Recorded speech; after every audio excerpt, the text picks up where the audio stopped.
marika Ravalomanana sy ny RMDM misaotra ny vahoaka malagasy tonga nanao ny tolo-tanana.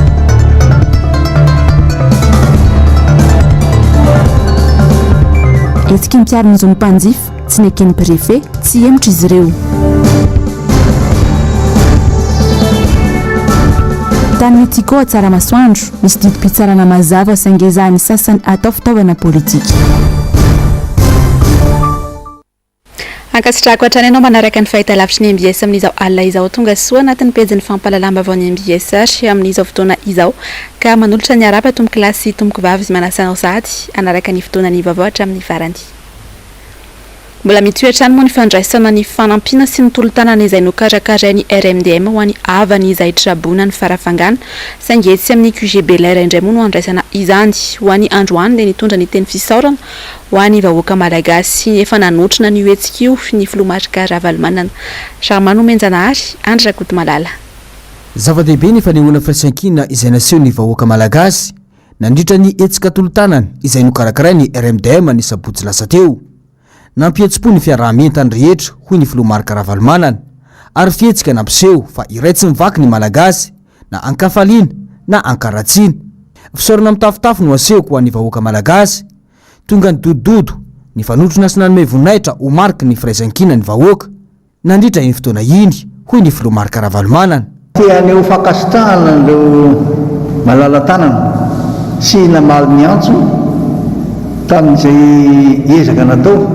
mba anampiana sy ampahirezana ireo izay olona tatrany aitrano tany amin'ny faritra farafangana. Hitanao tsara angamba tamin'ny asabotsy teo fa nisy etsika izay nataon'ny RMDM atao amin'ny makrobeoririka miantso mivoaka malagasy efa namivahiny ara dia nisy nanome mba amonjena n'ilay olona mahitrano tany amin'ny faritra farafangana iny fa voazana tsy tiako soa satria tena tanàna ray manontolo no may ka dia misaotra betsaka makasitraka makatelona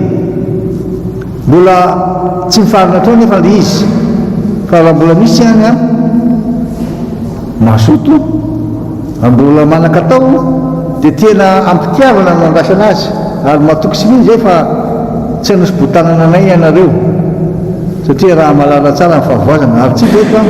toy ny trano atsy misevalatra ka zay tsy malena ilofana mahatsiaro fa manana didy zahay ato amin'ny RMDM mba hamonjy na efa na dia kely fotsiny ary anampiana no naman'ireo tsy hitatsoa zay ilazanana fahavoazana misy eto Madagasikara amin'ny fahasairanana fa anjarantsika rehetra mba milaza hoe ty mba misy akanjo lamba vola kely vary indrindrindra mba entina makana dia olazainay aminareo manaraka ihany hoe zao zay nandeha dia atobontsika amin'ny toerana anankiray le izy toetra nataontsika tany faritra Tsimihiny tamin'ny heritaona toy izao ndray ty indray a any amin'ny faritra Atsimo Atsinanana vatovato fitovrana iny any amin'iny misy ny reo le tena fahavoazan'ireo ary ianareo any koa matokisonareo mamatoa zay manao an'izao a tsy hoe anika avoky akory fa tena fifanampiana mampiray tanindrazana antsika dia zay koa eto a mitodika manokana nreto mpikambana atao anatin'ny RMDM nreto tamin'ny ezaka natao sy mikarakarana nataony fa tsy izy ireo ihany koa fa misy ireo tanora misy ireo olotsotra misy ireo napindrana ny chapiteau manao ny fitianakarana rehetra tena makasitraka makatelona dia zay no antony voriana eto so nareo manontany hoe inona ary no tena afenina tena mangaraka teraka ny hitantanana misy fa izy matavaka raha tsy maintsy ho tonga tsy maintsy ho tonga any amin'ireo le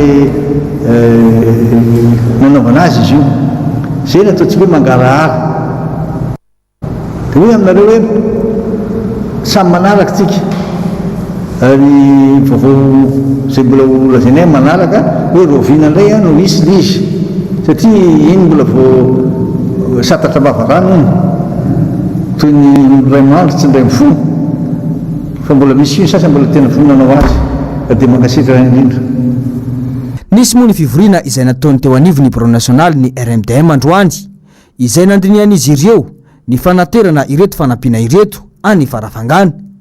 Mangarahara tanteraka ny fomba fiasa ka isy ny tatitra sy ny fanomezam-baovao ho an'ny vahoaka malagasy amin'ny fahatongavan'izany amin'ireo izay tokony andefandy raha ny fanazavana. Nitondra fanazavana mahakasika ny fifanarahana findramana tany eo amin'ny orinasa Tico sy ny tantsahany vakinakaratra ny mpisolo vavany orinasa Tico any Androany. Nambarany ary fa fomba efa mahazatra ny sasan'ny fandotona ny filompanorona ity orinasa ity hatramin'izay. Charmano Menjanary sy Andra Rakoto Malalatrany. Fanahiniana ary pakiady politika nataon'izao fitondrana Rajoelina izao ho fanaratsiana ny filomarika Ravalomanana amin'ny vahoaka malagasy hatramin'izay ny hoe mpangalatra tandy ary mpibody tany-bahoaka. Iarahantsika mahita ny zava-misy eto amin'ny firenena amin'izao. Tsy mitsahatra miakatra ny vidim-piainana, tsy misy vahaolana mahatra momba sosialim-bahoaka avy amin'ny fanjakana. Etsy andaniny manomboka tonga saina ny vahoaka, manoloana ny fomba fitantanana tsy mety eto amin'ny firenena ary mampiaiky ny maro fa marina avokoa izay lazay ny mpanohitra. Tahaka ny mahazatra dia tsy manana vahaolana ny fitondrana ankehitriny afa-tsy ny fanaratsiana ny filomarika Ravalomanana. Isan'izany ny olana nitranga tany Betsoa. Nina nitarina moa le resaka ny nampidirina resaka politika mihitsy io resaka io ary efa misy antécédent zany fantatritsika tamin'ny taona 2024 reny amin'ilay filazana hoe nangalatra tany président Ravalomanana mpangalatra tany dia eto zany hitondra fanazavana fohifohy mahakasika an'izay zavatra zay ary tena antsoko mihitsy ilay fanahinina natao nentina nilazana hoe nangalatra sy nangorona ny tanin'olona président Ravalomanana fonisy teo amin'ny fitondrana diso zay ary fomba nentina zany zavatra zany anaratsiana sy anonganana ny président Ravalomanana tamin'ireny taona 2024 reny. Ity zavatra mitsanga tao amin'ny fokontany Tsaramasoandro commune Betsoa district amin'ny Mandoto région Vakinakaratra ity dia anisan'ny zavatra anankiray nentina zany nanaratsiana ny président Ravalomanana ary efa manakaikaiky ambony amin'ny fifidianana 2023 dia hitarina indray ty zavatra ity entina ihany koa zany mbola anohizana an'izay fomba mampanao efa natao teo aloha zay. Dia ny zavatra tiako marina mahakasika an'izay satria misy historique izy io tany io taloha dia tany société Mamso. Tamin'ny fotoanandro zany mbola tsy tonga teo amin'ny fitondrana akory ny filoha Ravalomanana raha omeko daty nareo dia ny 1er juillet tena précis tsara mihitsy ny daty omeko nareo daty précise tsara mihitsy ny hoe 1er juillet 1987 ny Tico no nanao fangatahana zany no hoe azahoany an'io tany amin'ny société Mamsoa tao Tsaramasoandro commune Betsoa io. Izy io zany dia anisany satria maromaro le tany nangatahana société Tico tamin'izany fotoana zany misy commune maromaro ao anatin'ilay district ny Mandoto zany no nanaovana fangatahana io tany io satria araka le razako teo dia tamin'ny société Mamso teo aloha izy io. Nanao fangatahana ny Tico tsy vita zay nanao fangatahana fa nanao fanajariana satria fantatritsika tsara fa namboly voankazo, namboly soja tany amin'ny toerana iny taloha zany société Tico hanaovana ampiasaina amin'ny fanodonana angalana matière première zany ahodina ao amin'ny société Tico. Dia rehefa mandeha zay fangatahana zay dia misy procédure ataoko hoe processus mihitsy satria lava be ilay procédure dia zay ny tena atao hoe processus zany misy processus maromaro tsy maintsy arahana azahoany an'le tany. Dia rehefa nandeha zay fangatahana zay 1987 taona maromaro teo aoriana zany 22 juillet 1992 mbola tsy teo amin'ny fitondrana misy président Ravalomanana tamin'izany zareo tsara le fotoana voalohany teneniko teo 87 aty aoriana 1992 dia nanao ny constatation de mise en valeur ny tao amin'ny tompona andraikitra mahakasika an'izany zavatra zany hoe effective ve sa tsy effective ny mise en valeur nataon'ilay société Tico teo amin'ilay toerana. Nandeha ny affichage tany amin'ilay toerana satria ho amidy ny fanjakana ilay tany zany dia nisy affichage nilazana zany ny objectif an'izany affichage zany dia ny ampahafantarana ny olona rehetra izay intéressé izay mieritreritra niaka sy hividiny io tany io tamin'izany fotoana zany 1992 nandeha ny affichage 22 juillet 1992 dia ny 4 novembre 1992 nanao ny descente sur le lieu tompona andraikitra ny constater mise en valeur izay nataon'ny Tico na ny fanajariana nataon'ny Tico teo amin'ilay toerana zany dia nivoaka tamin'izay fotoana izay fa dia hoe tena effective ny mise en valeur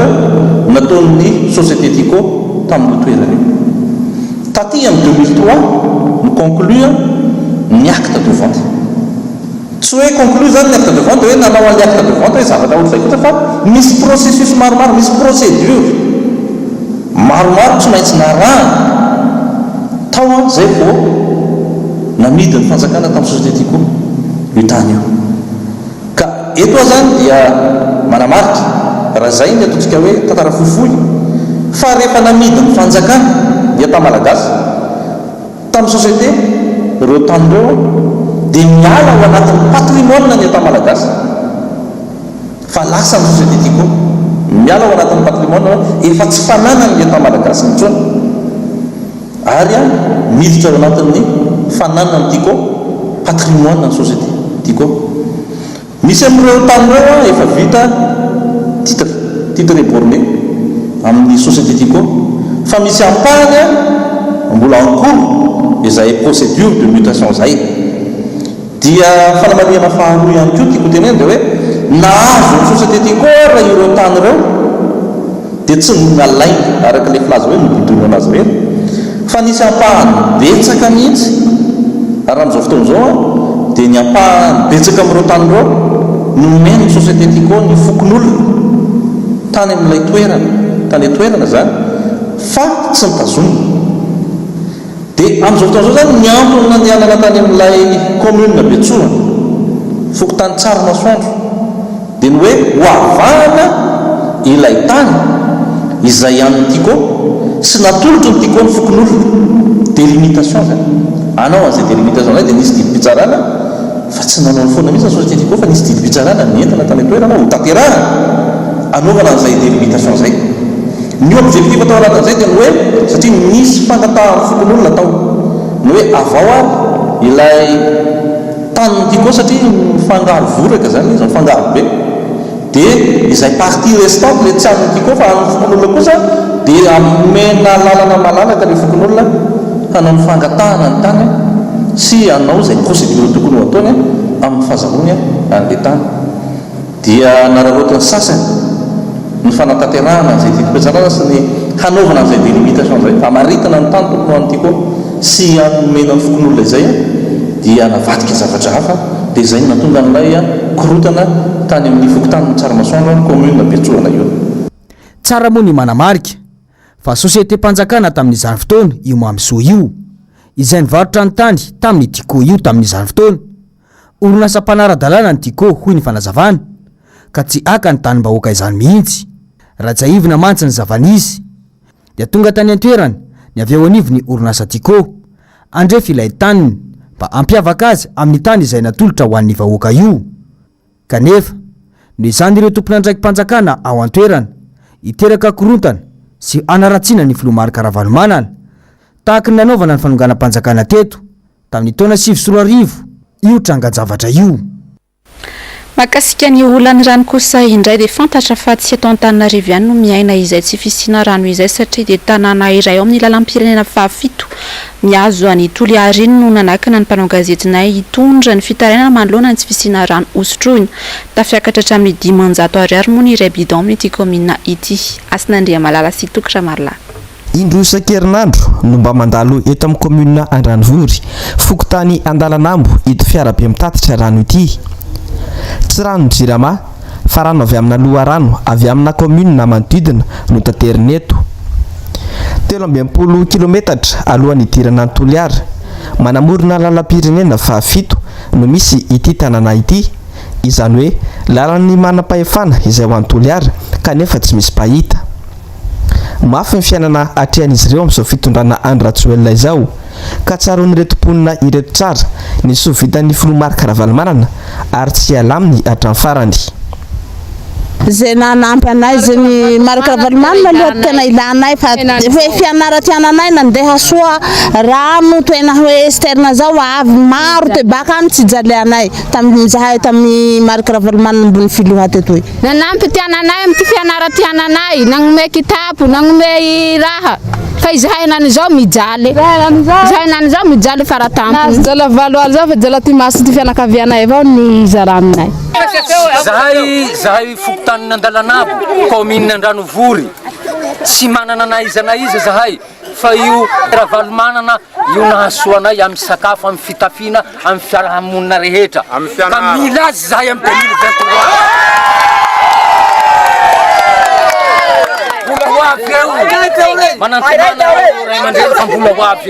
raha araky ny fantatra dia tsy mbola nisy rotsakorana mihitsy tao amin'ity commune ity nadritra tamin'ity taona 2024 ity ny mpitondra eo anatreha zany miravitanana hatrany. Lahavy io ray mananterano aminy zahay am goudron henaniky iny halihaliety am sisinao iny zany ro angalanay rano iny saufanay ngayo iny tonga deketreha balahazo ata balahazo nzay mainte be tsy masak satria tratsy rano maloto iny ty rano fisotronay am fahoriana mahazo anay zao aloha tsy mety aminay mpitondra fanjakana mihinany zao satria zahay tena mijaly yan telo andro tsy mahita rano zahay hinany zao voandroany hahita rano laha mahazo laha falany roy refa tsy mahazo reto henany ito mahatonga na mijaly rano tsisy ranonora tsisy pompe ao tsisy rano zay nafa tsy avy le maty zahay io to tsaiky madiniky reo zay mila fagnampy amina fanjakana manahira fa tsy hisy ty rano hosotrony za fa mihaly ovy zahay mihaly sosa haniny tsaiky madiniky igny avilivily le ianova ivilia rano nafa tsy misy le amen Iany Rajoelina moa dia efa nilaza fa tsy misy distrika adino intsony amin'ny fampandrosoana eto Madagasikara. Pirofo mitohaka amin'ny tenda nefa zao fa mbola misy ary maro ireo distrika adino tanteraka. Tsy magaga raha tsy aro sy anohana ny filomarika Ravalomanana hatrany ireto mponina ireto noho ny fahaiza-mitantany any Madagasikara. Ivernetto Antananarivo renivohitra kosa isika dia nolavin'ny préfecture Antananarivo aloha izany ny fangatana nataon'ny mpiarony zony mpanjifa anao etsika eo amin'ny 13 Mai ny zoma fa fony volana Desambra izao manoloana ny fiakaran'ny vidim-piainana tsy amitra kosa nefa ny mpiarony zony mpanjifa ho arahantsika ary ny fanadiadiana eo amin'ny sary sy rindran-tsary Tahiriny Aina. Ny zoma fahatelo ny volana Desambra teo no nametraka taratasy fampahafantarana tety amin'ny préfecture Antananarivo ny esika izay ho ataon'ny zoma 10 Desambra izao ny mpiarony zony mpanjifa manoloana indrindra ny fidanganan'ny vidim-piainana nolavin'ny préfet nefa ny fangatahana androany tsy anemotra ny esika kosa ny avy eo anivon'ny mpiarony zony mpanjifa sy ny fiarahamonina pirenena. Raha ny fanazavana ameny dia ny hoe pour l'ordre public amin'ny ankapobeny kanefa kosa izahay dia tsy emotra satria efa fotoana amin'ny famomezana amin'ny mpanjifa malagasy io marianay eto fa verinay foana fitakina ara-tsosialy io etsika madidio io ary manaraka an'io izao tontolo izao satria efa mahafantatra daholo zany na ny Union Européenne na ny ONU na ny ambassade rehetrarehetra ary andro raisam-pirenena io ho an'ny zon'olombelona izay roso anao amin'ny rendez-vous zay efa menay amin'ny mpanjifa malagasy tsy vaky volo. Raha araky ny tatitra navoakany Instat ny volana Jolay lasa teo tsy mitsaha miakatra ny vidim-piainana eto Madagasikara raha ho an'iny volan'iny fotsiny nahitana fiakarany 4.3 ny vidim-piainana niakatra 7.7 ny vidim-bary 10.5 ny vidim-panafody ary niakatra 5.5 ny entana fampiasa andavanandro. Ny paikady ampihenana io indrindra ny takin'ny mpiarony zony mpanjifa anaovana ny etsika.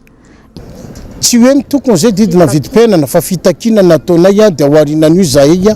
miara-mikaroka vahaolana amin'zareo ihany ary zay moa eto tao amin'ny préfet raha nilavina amin'ny fangatahanay hoe hidina an-dalambe amin'ny 13 Mai dia zay nefa miteny zay tsy maintsy hoeny nangataka kosa zay raha tsy hoeny mba eo amin'ny filoham-pirenena mila mahazo valiteny maika be alohan'ny zoma eo amin'ny filoham-pirenena afanay manao tatitra mivoaka malagasy. Efa esika fanaony any ivelany ny fidinana an-dalambe toy izao itakina ny fidinan'ny vidim-piainana toy izay kasain'ny mpiarony zony mpanjifa atao isan'izany ny tao Senegal sy Ghana ny volana Septambra teo ny tao Turkia vao 5 andro lasa izay andrasana kosa raka izany toniesika ny zoma izao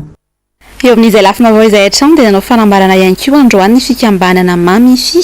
fa efa tsy zaka intsony ny vidim-piainana ankehitriny ka manoana tanteraka ny hetsika ampilaminana izay ataon'ny mpiaro-n'izy ny mpanjifa n'izy mahoavy izao ando miaratiana sy manao randre malala tsy misy izay tsy mitaraina manoloana ny votangany vidim-piainana ny vahoaka malagasy efa tena maitraika anaty aty vilany isan-tokantrano zany ankehitriny antony anaovan'ny mpiaro-n'izy ny mpanjifa hetsika fidinana an-dalambe nijoro arinany onevy ny fikambanana mamify na ny malagasy mila filaminana fa manohana tanteraka ity hetsika ity izahay dia manohana zato isan-jato ny zon'ny mpanjifa ary voniny hiara entana amin'izy ireo satria raha zava-misy ankehitriny tokoa dia hita sy miariary tena midangana be ny vidim-piainana eto amintsika ankehitriny nefa ny akamaroan'ny olona dia hita ao anatin'ny fahasahirana na ara-pivelomana tanteraka ankehitriny amin'ny malagasy mila filaminana anay dia takinay ny dina ny vidim-piainana mba ilaminana ny isan-tokantrano ny zava-misy ankehitriny dia tsy araka ny fahefan'ny vidintsony ny vidim-piainana tapitra miakatra avokoa ny zavatra ilaina andavanandro ka tsy zaka ny sarababem-bahoaka intsony ny zanaka tsy afaka mianatra raha sendra maratra na manana olana ara-pitsarana dia potika tanteraka raha tsy manam-bola noho izany dia mino izay fa hitovy tariketra amin'ny sarababem-bahoaka koa noho izany dia miray feo miaraka ampiaro zon'ny mpanjifa izahay tsy emitra fa nizy mahafolo desambra ho avy izao no anatanterany ity hetsika ataon'ny mpiaro-n'izy ny mpanjifa ity nateo aza ny fandavany prefektora ny fangatanana ataon'izy ireo hetsika izay mifanindry andalana raha atao ihany koa amin'ny fankalazana ny andro iraisam-pirenena ho an'izy ny olombelona marina amin'ity herinandro ity ny herinandro mikasika ny fanambarana iraisam-pirenena ny zon'olombelona anisan'ny mankalaza izany moa isika teto Madagasikara tamina alalana hetsika fampiratiana teo amin'ny parvis Analakely sary sy rindran'ny sariny tahiry aina marina amin'ity taona ity ny fahatelo amin'ny fitopolo taona nanaovana ny fanambarana iraisam-pirenena mikasika ny zon'olombelona ny 10 ny volana desambra no anamariana ny andro iraisam-pirenena misy andininy 30 no mandrafitra ny fanambarana izay nadika tamina teny 500 maneran-tany raha ho any eto Madagasikara manokana ny andininy 17 mikasika ny zo anana fananana no mbola andraisana fitaranana betsaka ity andininy 17 ity izay milaza voalohany ny olon-drehetra dia mananjo anana fananana manokana na hitambarana faharoa tsy misy olona azo alaina mikery ny fananany raha amin'ireo fitarainana 500 mahery tonga eo anivon'ny voameram-pirenena mahaleo tena amin'sahana ny zon'olombelona dia le andininy 17 ny tena ahitana fitarainana betsaka indrindra izay mahakasika ny fananana ny fananantany moa zany ny tena voakasika betsaka ny resaka aditany eo anivon'ny fiarahamonina misy koa ny hoe fandrombahana tany izay voalaza hoe amin'ny fomba tsy ara-drarany ka azahoana fitarainana izay ny anankiray eo ihany koa ny amin'ny resaka hoe arakasa izay hita fa marefo misy ny fitarainana mahakasika ny hoe sarotra ny fananana asa misy ireo asa simba anisan'ny tamin'izany moa zany hoe nahenonan'izay mahakasika an'ireo fioboan'ireo dia misy koa ny hoe fandroahana mpiasa zany izay heverina fa amin'ny fomba miopefy fa tsy manaraka ny tokony ho izy zany ihany koa anisan'ny fitarainana dia misy ihany koa mahakasika ny herisetra mahakasika mpiasa-panjakana misy ireo mpitandro amin'ny filaminana voakasika amin'izany ary misy hatramin'ny resaka vololona ihany koa mahakasika mpiasa-panjakana tonga eo anivon'ny voameram-pirenena mahaleo tena amin'sahana ny zon'olombelona raha anaovana an'izay fitarainana izay raha hiarana sy fanajana zon'olombelona toy izany ary ohatra eo amin'ny resaka asa sy tany izay inona ny tokony atao mila masamy toroka mila masamy teny mila masamy potra kanefa raha toka hoe mahatsapy ianao mahatsapy ilay olona hiaran'ny fanitsakitsahana zo fa mety amodika ny asany amodika ny fianakaviana ary mety haningotra ny ainy ny fijoroany dia misy ny fiarovana an'izy ireny ary tsy maintsy asiana ihany koa ny fiarovana an'izy ireny ny voameram-pirenena mahaleo tena amin'sahana ny zon'olombelona dia azo antonona ary mandray fitarainana mahakasika an'izany ary mametraka ihany koa ny fiarovana ireo olona izay voakasika izay amin'ny tsy famoahana ny anarany sy ny mombamomba azy anisan'ny zavatra atao zany zay zavatra izay dia raha toka hoe efa misy raha mandeha na eo anivon'ny mpitandro filaminana zany na eo anivon'ny fitsarana ka tsapa hoe mandringy zany no ny antony hoe le voaresakintsika teo hoe mety hoe kolokolo mety hoe fahafantaran'olona mety hoe fanapara-pahefana dia afaka manantona ihany koa raha fampanjakana isan'izany ny CNIDH zany milaza hoe misy zavatra tahaka an'izao dia anjary anay ny manao ny fanairana satria zay dia manana didy apetraky ny lalàna ihany koa manao an'izay hoe interpellation fanairana dia manome tolo-kevitra ihany koa recommandation ary miara-miasa amin'ireo rafitra hafa mba hampitsarana an'ireo hoe fanitsakitsahana zoa sy na hoe fomba miteraka fanitsakitsahana zon'olombelona zay. Nisy androany hetsika fampiratiana ho fanamarinana herinandro ny fanambarana iraisam-pirenena mikasika ny zon'olombelona dia tia amin'ny parvi Analakely. Loha hevitra tamin'ity taona 2024 ity ny hoe fitoviana. Ny rotra nakao amin'ny birao pokotany sy ny mponina teny amin'ny fokotany Andrangombato voalohany Anosy androany maraina manohitra ny amin-drana ny birao ny fokotany. Sary serindran-tsary ny taia ny anatrandy.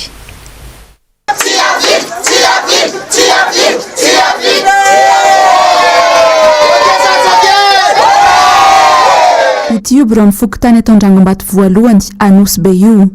Raha ny fanazavana voarany etety an-toerana dia kasan'ny lehibe ny distrika Afindra no misy ity fokotany ity. Lazo ny chef distrika hoe andalo aty izy fa misy ezo mbola ato amin'ny répertoireko moa zay totrako hoe efa ato zay zao fa tongavy ianao nazo telefonina ndray efa nylony fa ho any amin'ny birao a dia rehefa tonga tany amin'ny birao ako dia mifampiresaka atao zay mianaka hoe misy olona avy any aminareo akaty aminay anao birao apokotany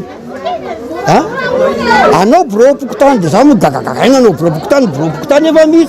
dia nandeha teo na resaka dia hoe midedavy anao tany 9/10 amin'ny ranany birao apokotany iasanareo ka oza hoe maninona no misy an'izay fa maninona raha atsarainy ity fa dia hoe Afindra anareo fa mitady an'io tsy fantatra hoe atao aizy ity fa tsisy resaka atao hoe mivarotra na mpividy. Nambaran'ny mponina tety kosa nefa fa efa lafo ity trano misy ny birao fokotany ity. Tanay eto Mandrangobato ay tompoko dia efa tamin'ny herintaona no renay fa misy olona mikatsaka ny hivarotra azy dia zay moa zany tsy nino satria atao ahoana ny hivarotra trampokon'olona satria na tamin'ny taona 5-7 no efa nitsangana teto ny trampokotany ary ny tany atao misy ny fokotany dia tamin'mpanjakana zany hoe raha misy zany ny olona tokony ho tompon'ny fokotany dia ny fokon'olona satria izy nanajary azy nandritra ny 7 taona mahery ankehitriny nefany renay fa efa lafo tanteraka ny trampokotany ary tsy olona hafa fa mpanamboly dia tia manodidina ihany no mividy azy mivarotra azy koa dia olona mpanofa trano ihany sy ny lehibe amin'ny fokotany eto amin'ny fokotany. Na eny miresaka ny mponina ka izao ny roatra nidina tetỳ amin'ny fokotany izao avokoa ny maraina teo. Tsy ekenay ho izy ireo ny fikasana amin'irana ny birao fokotany. Raha ohatra zany misy fanjotsony tsy zavatra ity dia mba miantso ny fitondram-panjakana mahefa sy ny any ambony na ny délégué maire na ny bianco izy ny tena nanao ny zavatra ity raha nisy any zavatra zany zay no angatanay zay ny tena tiano fatarina ka dia misaotra betsaka anareo mpanao tsy mety ao io olona io dala tina to tsy mety ho fantatray ainy de ce jour tsy zay vela izy izy amaro io olona io tsy mbola fantatra aloha izany hatreto na oviana no amin-drana tsy ny birao fokotany andrasana ny fivoarana ity raharaha ity. Ny vavaon'ny tranga amin'ny fiarahamonina kosa indray ary dia mpizara fanampiana iram-piasan'ny ONG Young Progress 20 taona no maty no tifiriny dahalo teo amin'ny croisement Angazety ampilira trano maro distrika Anamboasary Atsimo Momaly rehefa izy andeha hizara fanampiana amin'ny moto iny vehivavy iray naratra raha olona roa hafa kosa tsy naninona fa ny entana sy ny vola sy ny finday no nendany dahalo nirosaka antsihatra avy hatrany ny mpitandro ny filaminana taotrany mora sy ny nampandro tany no tariana nanao vonjy-taitra sy nanaradika azo tambelona ny efatra tamin'ireo dimy nanao ity asa ratsy ity. Mbola tratra teny amin'izy ireo moa ny fitaovam-piadiana toy ny basy sy ny bala sy ny moarana ampiasaina ary ny vola nendainy. Mbola karohina kosa ny iray tamin'ireo dahalo efa any Amboasary ka hoentina any Iosy ny razana. Ilay ramatoa naratra voatifitra tamin'ny tanany kosa efa manaraka fitsaboana any Androy. mikatso tanteraka kosa ny asa fanamboarana sekoly no lazaina ho manara-penitra ao maro antsetra analanjorofo ankehitriny efa ho herintaona izao nanamboarana azy ity saingy vita ny rindrina dia nijanona tanteraka ny toy ny asa mihaino hoe ny tompona andraikitra amin'ny fanohizana izany asa izany ity faritra ity izay mahantra ara-fototra afotrasy ka izao nahazo toky sy fampanantenana avy amin'ny fanjakana izao izay tsy tanteraka akory miandry ny fanjakana ny mponina voakasika ity tetika asa any an-toerana ity araka izany amin'ny hanohizana hatramin'ny farany ny fampanantenana nataony ny lafin'ny fampianarana izay ilokalokana ety seroa fa vahaolana amin'ny fampandrosoana ahitsika sy tsirarahina toy izao mampalahelo ny zava-misy satria dia fampanantenana mandeha ihany kanefa ny eo ara-tsy vita akory ny pejy ny fanatanjahantena kosa indray dia tafiditra tao anatin'ny ekipa misy mpilalao 2020 niatrika ny lalao ny aona ny kluba ny Paris Saint-Germain na ny PSG ny kluba Bruges tao amin'ny Parc des Princes de Paris tamin'ny andro farany tamin'ny fifanitsanana isam-bondrona amin'ny UEFA Champions League i Mathias Handriamamy sy ahivana fa ity no antso voalohany nataony taoriana nanaovany soniny fifanarahana matiana tamin'ny kluba teto andrenivohitra frantsay niara ilalao tamin'ilay mpilalao baolina kitra malaza argentin Lionel Messi izay vao aingana no nahazo ny baoliny volamena fahafito i Mathias Handriamamy izay mpiandry sadikazo avy amin'ny Bariane Madagasikara eo amin'izay vaovao tapatapany sy fanatanjahantena izay hatrany dia ny alahady ho avy izao no amaranana ny lalao fihaonana ny USA ankady fotsy sy ny tama anosy be etsy amin'ny kianja makiandota-penaka eo amin'ny lalao manasadalana amin'ny fiadina ny tompon-dakan'ny Madagasikara taranja rugby lalao vinany 20 minitra saingy tsy averina aotra no oatra ny fihaonana fa miainga amin'ny isany sarany rotonta farany dia ny 120 any tamina ary 120 any US ankady fotsy afaka miova ny anaran'ireo mpilalao anaty taratasindalao isy ny fanendrena mpitsara vaovao ihany koa ka hitantana ny fihaonana ifandona amin'ny kosfao amin'ny famaranana kosa izay tafavoaka ho mpandresy amin'izany eo amin'ny maresaka iraisam-pirenena dia miova ny pejy ao Allemagne ankehitriny la nitondra ity firenena ity indray mantsy Olaf Scholz taorian'i Angela Merkel izay nitondra nandritra ny 40 taona tontosandroany moa ny fifamindra-pahefana teo amin'ny rotonta und deshalb nehmen Sie dieses Haus naritra roa volana ny fifanarahana teo amin'ny antoko social demokraty sy ny liberary demokraty vao tonga amin'izao vokatra izao i Olaf Scholz indray araka izany no hitondra ity firenena Allemagne ity manomboka izao izy izay efa tsy zoviana amin'ny maro eo amin'ny lafiny politika efa nitantana ministera maro samihafa ihany koa ny tenany ny taona 2012 dia tao amin'ny ministera ny federaly ny fitantanam-bola ary koa efa vice chancelier tao an-toerana raha nambarany dia ny fifandraisany amin'ny Frantsa sy Allemagne no fototra ijoroan'ny Europeanina fanamby-lehibe napetra ny voana anatin'ny krizy ara-pahasalamana izay namitotongana ny firenena Allemagne ankoatra ireo asa laharam-pamehana ho an'ny vahoaka andrasana araka izany sy ny asa mivaingana hoentsiny ho an'ny firenena Allemagne totosandroany moa ny fifamindra-pitantanana teo aminy sy Angela Merkel. Das war eine große Zeit, in der Sie Kanzlerin dieses Landes waren und Sie haben auch niakatra indray ny tapahafatesana vokatry ny Covid-19 ao Pôlina ankehitriny entitra ny fandraisana andraikitra no raisin'ny fitondrana sy ny orinasa samihafa andresena ny fiparitahana ity valanaretina ity any an-toerana avotra solondray be sy Mathieu Prince 20 000 nouveaux cas de Covid-19 et 500 manodidina ny 10 ny olona mamony ainy ao anatin'ny 420 ora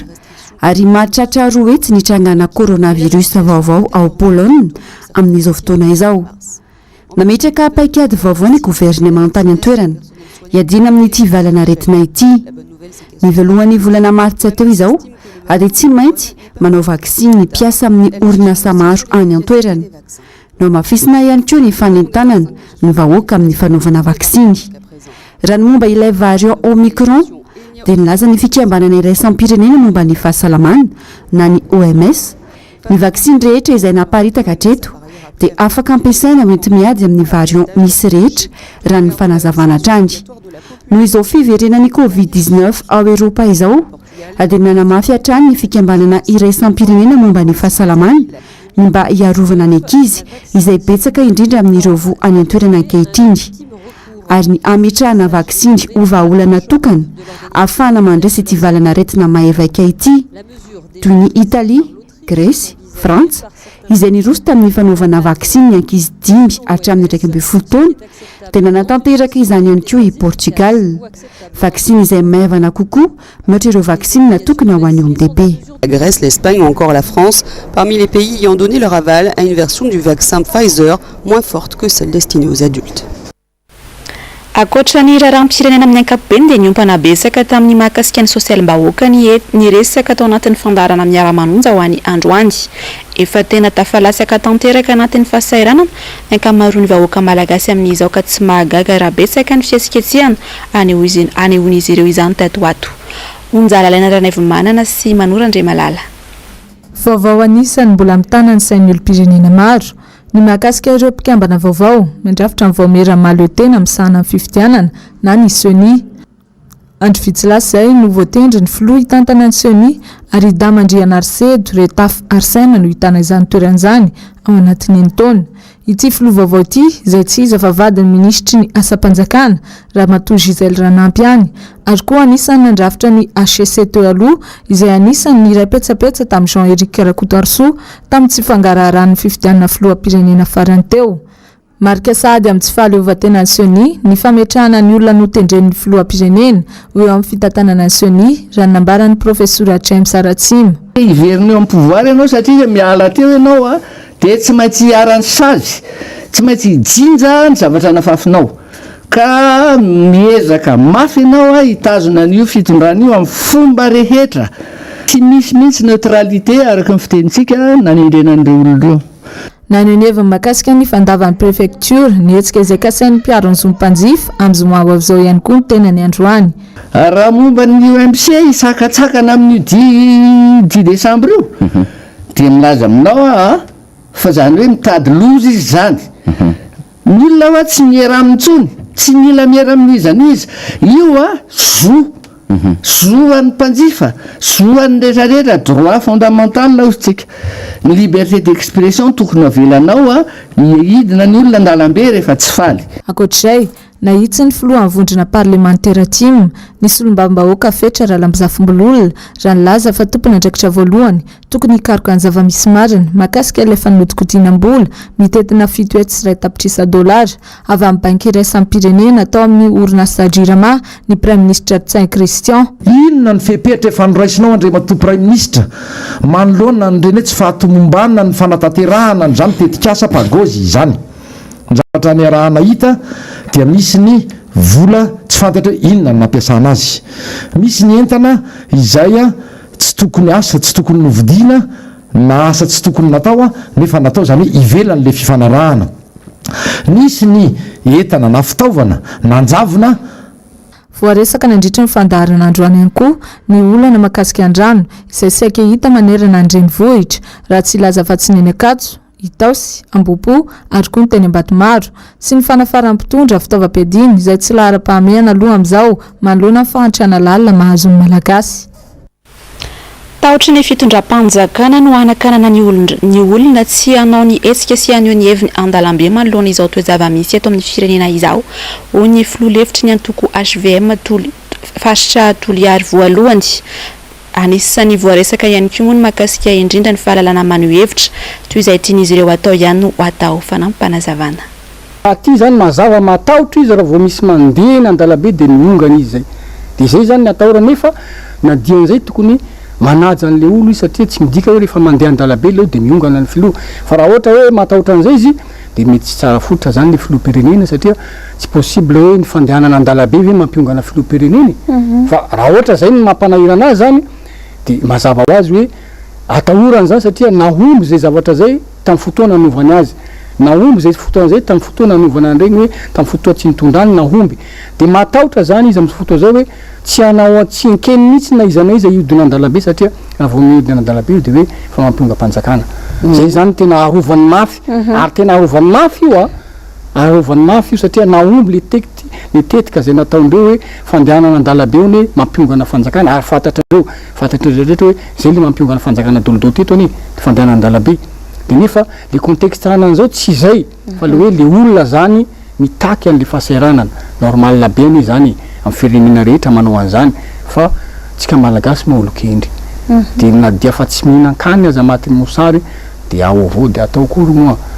zay zany zavatra misy ka tsy atao mahagaga no tsy atao mahatsery koa izay toliaran'izay fa hainy raha hainy zareo raha io hoe misao de tsy ho tafapetraka eo amin'ny fitondrana atsika de tsy maintsy atao ty resaka ty hoe droit tsy maintsy atao mandeha an-dalabe zao izy tsy maintsy rarana de miova zany lalàna tonga de miova ampanidinana iny hoe fa tsy azo atao indray ono ny fandehanana an-dalabe de hoe tsy fantatry tsony hoe droit ve izy io sa quota ve izy io sa plaisir tsy fantatry tsony zany le définition ny hoe droit ohatran'izay zany zavatra fahitako an'io tapitra ny fampalalamba avao izao alina izao ankasitrahako ny nanaraka izany hatramin'ny farany tioaranao ary ny global news mo iny fandaharana sahilas zao iarahana amin'ny lira faralasy Clémence Rariny Rininy fa izy ireo anatin'ny fandaharana araka izany to Ami Mohamed izay filoha-hevitra ny antoko HVM ao Toliary voalohany aorin'izay kosa ny Orognantsary Noël au Palace ny tena kosa de mametraka ny veloma mandrapitafa ho amin'ny rampitsy indray tompoko